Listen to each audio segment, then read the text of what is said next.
बोलिए तुलसी मैया की जय।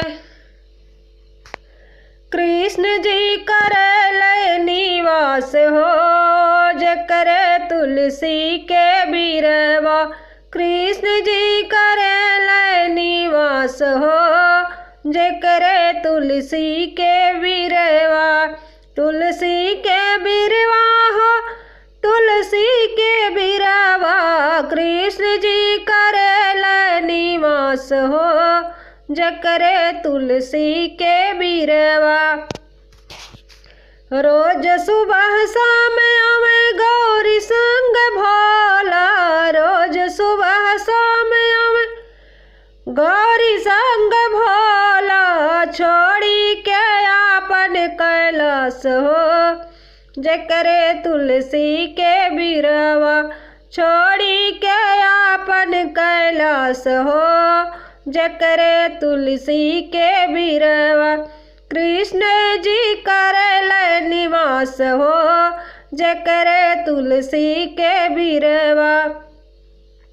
रोज सुबह शाम आवे ब्राह्मणी संग ब्रह्मा। रोज सुबह शाम आवे ब्राह्मणी संग ब्रह्मा।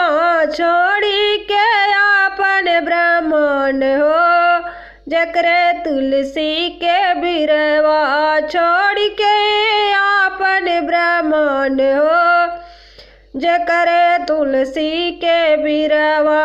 कृष्ण जी करे निवास हो, जे करे तुलसी के बीरवा।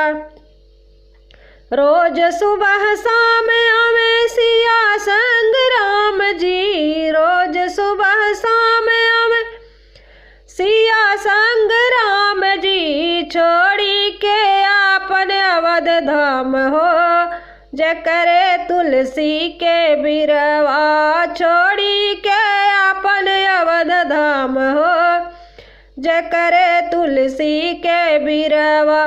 कृष्ण जी करे निवास हो, जे करे तुलसी के बीरवा।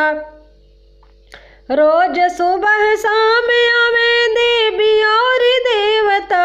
रोज सुबह शाम आवे देवी और देवता।